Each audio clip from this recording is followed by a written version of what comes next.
परम शांति, बेहद की परम परम महाशांति है। आज हम चर्चा करेंगे आस्तिक और नास्तिक में क्या अंतर है।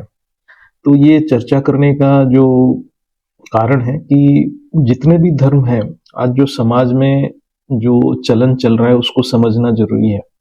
बेहद की आत्माओं को तो ये बहुत ही गहराई से समझना जरूरी है, क्योंकि बेहद के ज्ञान में जो है वो खुद जाने कि हम जो संकल्प कर रहे हैं वो संसार की, समाज की क्या, किस दिशा में लेके जा रहे हैं हम।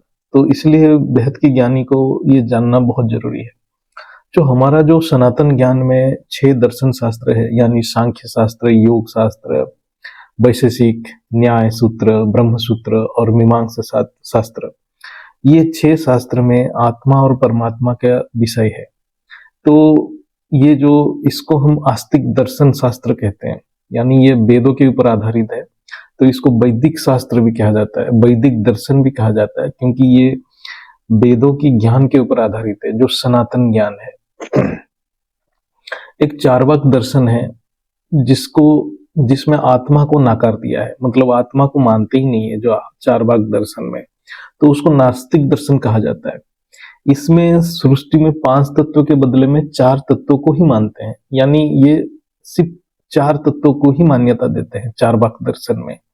यानी आकाश तत्व को अस्तित्व में है ही नहीं, मतलब चार्वाक दर्शन बोलता है कि आकाश तत्व की कोई अस्तित्व नहीं है, क्योंकि वो दिखता ही नहीं है। और आज की विज्ञान भी इथर एलिमेंट्स की एग्जिस्टेंस को भी मानता नहीं है। तो आज जो हम ज्ञान ग्रहण कर रहे हैं, आज के जो आत्माएं, जो मॉडर्न एजुकेशन है, ये पूरा नास्तिक दर्शन है। मतलब आत्मा नास्तिकता की ओर बढ़ जाता है। जैसे हद की ज्ञान में वो एक्सपर्ट हो जाता है, चाहे वो डॉक्टर हो, चाहे वो इंजीनियर हो, चाहे साइंटिस्ट हो, वो सारे नास्तिक की पढ़ाई करते हैं, नास्तिक दर्शन की पढ़ाई करते हैं। क्योंकि आज के समय में वेद शास्त्र का तो कोई पढ़ाई करता नहीं है। जो चेतन तत्वों का पढ़ाई होता था पहले, आज जड़ तत्वों की पढ़ाई हो रहा है। ज्ञान के हिसाब से देखें तो जब एक आत्मा अपने आप को केवल एक स्थूल शरीर मान लेता है और स्थूल शरीर के मृत्यु के बाद उसका अपना अस्तित्व को नकार देता है, तो उसको नास्तिक कहते हैं। अर्थात जो अपने अस्तित्व को शरीर के साथ अंत होने को स्वीकार कर लेता है, ऐसे आत्मा को नास्तिक कहते हैं।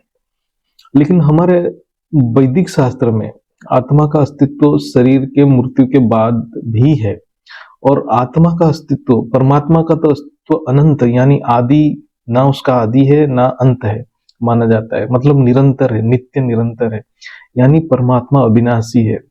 और आत्मा को परमात्मा का अंश माना जाता है, अर्थात आत्मा का अस्तित्व कभी ना खत्म होने वाला है। ये वैदिक मत है। इस मत को आस्तिक कहा जाता है। अर्थात सनातन धर्म में आत्मा को नित्य निरंतर सनातन माना गया है, अर्थात आत्मा हर पल अस्तित्व में रहता है, चाहे शरीर रहे या ना रहे।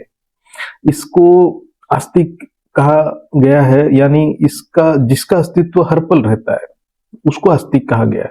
जिसका अस्तित्व कभी खत्म ना होता है वही आस्तिक है। नास्तिकवाद या भौतिकवाद में केवल शरीर की ही महत्व है, इसलिए भोग का महत्व बहुत ज्यादा है नास्तिकवाद में।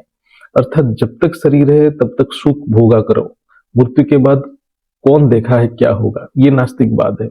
लेकिन सनातन धर्म में आत्मा जो हायर डायमेंशन, मतलब और भी ऊपर के लोगों में जाने के लिए धरती के ऊपर पुरुषार्थ करता है। कुछ धर्म है जिसमें आत्मा परमात्मा को भी नहीं मानते, जैसे बुद्धिज्म, बौद्ध धर्म है, आत्मा को ही नहीं मानते हैं। तो बुद्धि के लेवल, मतलब जो बुद्धिस्ट हैं वो बुद्धि के लेवल पे ही रह जाते हैं, वो आत्मा तक पहुंच ही नहीं पाते हैं। तो बुद्धिज्म को भी एक नास्तिक धर्म में ही गिना जाता है। ऐसे ही हम जैन धर्म की बात करेंगे तो वो तो आत्मा को मानते हैं, लेकिन परमात्मा को नहीं मानते हैं। परमात्मा के अस्तित्व के बारे में उनको कोई ज्ञान नहीं है, अर्थात आत्मा का अस्तित्व कब तक है उनको वो भी ज्ञान नहीं है। तो जैन धर्म को भी बुद्धिज्म की तरह एक नास्तिक धर्म में ही माना जाता है। जैन धर्म में आत्मा का अस्तित्व नित्य है कि नहीं, वो ज्ञान उनको है ही नहीं। जो नित्य नहीं है वो नास्तिक है। तो बुद्ध धर्म, जैन धर्म, आज की विज्ञान, आज की एजुकेशन, ये सारे नास्तिक धर्म ही है, मतलब नास्तिकता की प्रचार कर रहे हैं। आज के विज्ञान और पढ़ाई भी नास्तिकवाद के ऊपर पूरा आधारित है। वो जड़ तत्व के ऊपर पढ़ाई होती है। जो भी 5 तत्व है जड़ तत्व है, और वो तो 4 तत्वों के ऊपर ही पढ़ाई होता है। जो आकाश तत्व को तो विज्ञान भी नहीं जानता। तो ये जो modern education, socialist system, secularism, ये सब नास्तिकवाद है। नास्तिकवाद आत्मा की ऊर्जा को क्षीण करते हैं, भोग की प्रवृत्ति को बढ़ाते हैं, और धरती के ऊपर जितना भी नकारात्मक शक्ति है उस सब को बढ़ाते हैं। ये जो सूक्ष्म जगत की जितने भी एक्टिविटी है वो सारे नास्तिकवाद के ऊपर आधारित है। आज जो एटम बम बन रहा है, आज जो वायुमंडल आज इतना दूषित हो चुका है, ये नास्तिकवाद का ही परिणाम है। हम मॉडर्न एजुकेशन को कभी भी ग्लोरीफाई नहीं कर सकते। हमारे जो वेद शास्त्र के पढ़ाई जो था पहले, उसमें चैतन्य, चेतन शक्ति, पुरुष, चेतन पुरुष की पढ़ाई होता था। जब चेतन की ज्ञान आएगा तो जड़ की भी ज्ञान अपने आप आ जाएगा। तो पुरुष और प्रकृति का ज्ञान पहले था, लेकिन आज केवल जड़ वस्तु की ज्ञान हो रहा है, जिसमें चेतन शक्ति का ज्ञान आत्मा को है ही नहीं। तो आत्मा क्या हो रहा है, जो आज के समय में सिर्फ स्थूल जगत के ऊपर वो फोकस्ड है, तो वो नकारात्मक का शक्ति को बढ़ाते जा रहे हैं। नास्तिकवाद अपने स्थूल अस्तित्व को महत्व देते हैं। तो आज धरती के ऊपर जितना भी लड़ाई है, अब हम जो जितने भी लड़ाई देख रहे हैं जहां भी है धरती के, चाहे वो इसराइल में हो रहा है, गाजा में हो रहा है, या चाइना भी जो कर रहा है, ये सारे लड़ाई नास्तिकवाद के ऊपर ही आधारित है, यानी स्थूल बुद्धि के कारण है। जो धर्म के नाम पे हत्याएं करते हैं वो सब नास्तिकवाद है, क्योंकि इनको चेतन शक्ति, मतलब चैतन्य शक्ति, जो पूर्ण नित्य निरंतर शक्ति जो हर पल रहता है, वो उसके ऊपर उनको ज्ञान नहीं रहता है। केवल आदि सनातन धर्म अर्थात वैदिक धर्म ही आत्मा को ब्रह्म का अंश माना है। इसलिए सनातन शास्त्र में ही सिर्फ है अहम ब्रह्मास्मि, सर्व खल्विदम ब्रह्म, सब कुछ ब्रह्म है, यानी सब कुछ ब्रह्म से निकला हुआ है। तो आस्तिक और नास्तिक के बीच में जो पार्थक्य है उसको जानना बहुत जरूरी है। लेकिन बाकी किसी धर्म में ये बात की पुष्टि नहीं है, कहीं भी किसी भी किताब में ये बात की पुष्टि नहीं है धर्म ग्रंथ में, केवल वैदिक धर्म में है। जैसे कि हम बाकी धर्म की बात करें, ईसाई और इस्लाम धर्म या अन्य कोई भी धर्म में, वो लोग एक सुप्रीम पावर का एग्जिस्टेंस को मानते हैं, कोई एक परम शक्ति है, लेकिन सारे आत्माएं उस परम शक्ति, उस ब्रह्म के अंश है, ये कोई नहीं बताया है। इसलिए वो धर्म सब एक पैगाम्बर, मतलब एक मैसेंजर के ऊपर ही टिका हुआ है। जबकि सनातन धर्म, जो सत्य सनातन धर्म, वो ब्रह्म के ऊपर टिका हुआ है, उसका आस्था ब्रह्म के ऊपर है, ब्रह्म से सब कुछ निकला हुआ है। सनातन धर्म में, सनातन धर्म में आत्मा ब्रह्म के संतान माना जाता है, ब्रह्म के समान बनने का कॉन्सेप्ट है। लेकिन अन्य धर्म में आत्मा ब्रह्म समान बनने का कोई कॉन्सेप्ट नहीं है। अर्थात आदि सनातन धर्म, वैदिक धर्म बहुत ही ऊंची बात करता है, ऊंची आस्था है, ऊंची मतलब उसको व्याख्या करता है।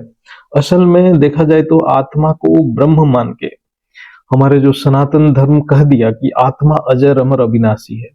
बाकी किसी धर्म में इस बात की पुष्टि है ही नहीं है। तो सबसे सात्विक और आस्तिक धर्म केवल एक ही है, सनातन वैदिक धर्म।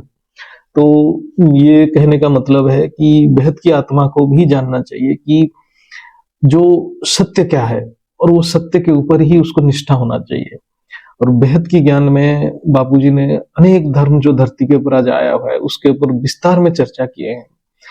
वो कौन सा ग्रेट यूनिवर्स से आया है, कौन सा ग्रेट ग्रेट यूनिवर्स से आया है, ये सारे जो धर्म कैसे धरती के ऊपर आज आ रहे हैं और एक दूसरे से लड़ाई कर रहे हैं। तो ये ज्ञान होने से आत्मा, वो जो अभी जो बाहर की दुनिया में जो घटनाएं हो रहे हैं उससे विचलित नहीं होगा।